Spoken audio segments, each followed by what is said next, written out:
اللہ تعالیٰ کا حکم نازل ہونے کے بعد حضور صلی اللہ علیہ وسلم نے لوگوں کو توحید اور اسلام کی طرف بلانا شروع کر دیا۔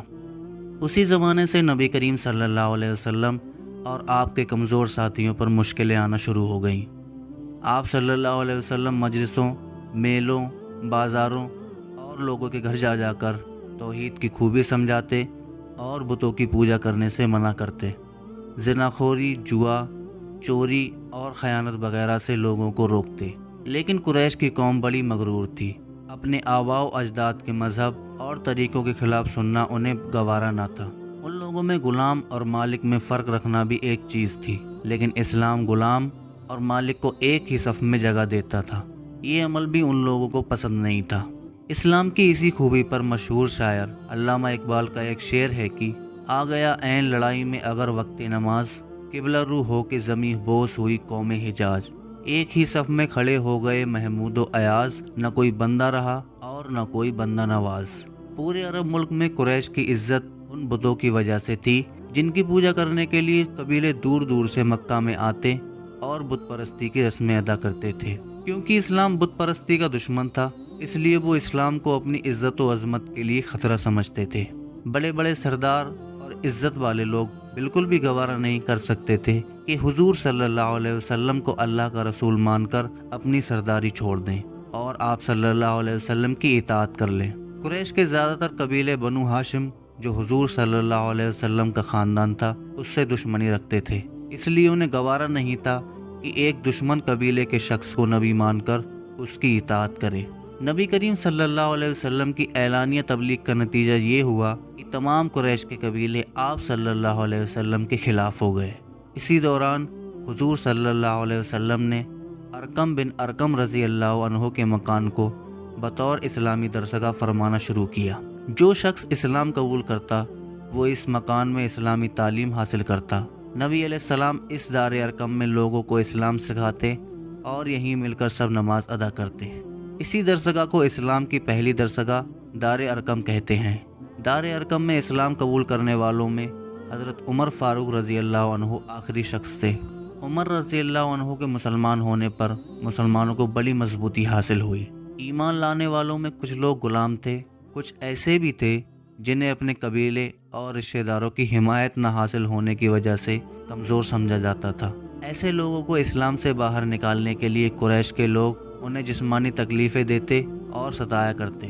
جو مسلمان کسی قبیلے سے تعلق رکھتے تھے اور قریش کو ڈر تھا کہ اگر ہم انہیں ستائیں گے تو کہیں ان کے قبیلے والے حمایت کے لیے کھڑے نہ ہو جائیں، تو اس کے لیے انہوں نے ایک راستہ نکالا کہ جو مسلمان کسی قبیلے سے تعلق رکھتے تھے ان کے رشتہ داروں کو اس بات پر راضی کیا کہ وہ اپنے رشتہ داروں کو اسلام سے باہر نکالیں۔ مسلمانوں کا مذاق اڑانے، برا کہنے اور ستانے کے لیے عام طور پر تیاریاں کی گئیں کہ دوسرے لوگوں کو اسلام قبول کرنے کی ہمت نہ ہو۔ قریش نے پوری طرح سے اسلام کی مخالفت پر کمر باندھ لی تھی اور طرح طرح کی تکلیفیں اور سزائیں دینا شروع کر دیں کہ کیسے بھی لوگ اسلام سے پھر جائیں۔ حضرت بلال رضی اللہ عنہ جو امیہ بن خلف کے غلام تھے، جب امیہ کو پتہ چلا کہ بلال رضی اللہ عنہ نے اسلام قبول کر لیا ہے تو اس نے انہیں طرح طرح کی تکلیفیں دینا شروع کر دیں۔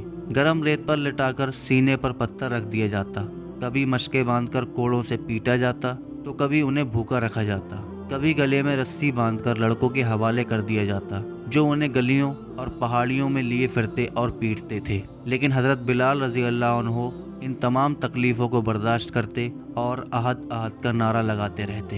حضرت عمار رضی اللہ عنہ، ان کے والد یاسر رضی اللہ عنہ اور ان کی والدہ سمیہ رضی اللہ عنہ جو ابو جہل کے غلام تھے، مسلمان ہو گئے۔ جب ابو جہل کو ان کے اسلام قبول کرنے کا پتہ چلا تو انہیں طرح طرح کی سزائیں دینا شروع کر دیں۔ ظالم ابو جہل نے عمار رضی اللہ عنہ کے والدہ سمیہ رضی اللہ عنہ کو نیزہ مار کر شہید کر دیا۔ حضرت عمار رضی اللہ عنہ کے والد یاسر رضی اللہ عنہ اور والدہ سمیہ رضی اللہ عنہ اسلام کے پہلے شہید ہیں۔ یہ سارا ظلم اور فساد اس بدبخت ابو جہل کا کیا دھرا تھا۔ وہ قریش کے لوگوں کو مسلمانوں کے خلاف بھڑکاتا رہتا اور دن رات سازشیں کرتا رہتا تھا۔ جو کچھ بھی مسلمانوں کے ساتھ ہو رہا تھا اس میں مین کردار اس خبیث ابو جہل کا تھا۔ قریش کے لوگوں نے مسلمانوں کو ایسی ایسی سزائیں دی کہ ان کے بارے میں سوچ کر بدن کے رونگٹے کھڑے ہو جاتے ہیں، مگر اسلام ایسی زبردست طاقت کا نام ہے کہ وہ ظالم ایک بھی مسلمان کو اسلام چھوڑنے پر راضی نہ کر سکے۔ ہمارے تیسرے خلیفہ حضرت عثمان بن عفان رضی اللہ عنہ قبیلہ بنو امیہ کے ایک امیر آدمی تھے۔ جب وہ مسلمان ہو گئے تو ان کے چچا نے انہیں رسیوں سے باندھ کر خوب مارا اور طرح طرح کی سزائیں دی۔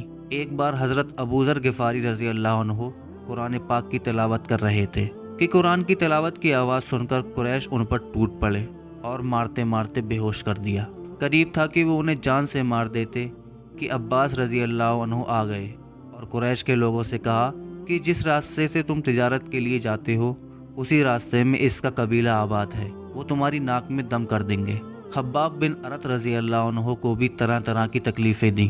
ایک مرتبہ انہیں دہکتے ہوئے انگاروں پہ لٹا دیا، وہ کروٹ بھی نہ بدل سکیں، اس کے لیے ان کے سینے پر ایک شخص کو بٹھا دیا، یہاں تک کہ ان کی پیٹھ اور کمر کی کھال جل گئی۔ کچھ صحابہ کو اونٹوں کی کھال میں لپیٹ کر ڈال دیتے اور کچھ کو لوہے کی زرہ پہنا کر جلتی ہوئی آگ اور جلتے ہوئے انگاروں پر ڈال دیتے۔ قریش کے ظالموں نے صحابہ اکرام کو کس قدر ستایا اور تکلیفیں دی، لیکن ایک کو بھی اسلام چھوڑنے پر راضی نہ کر سکے، کیونکہ وہ سب اللہ اور اس کے رسول محمد صلی اللہ علیہ وسلم سے راضی ہو چکے تھے۔ الحمدللہ۔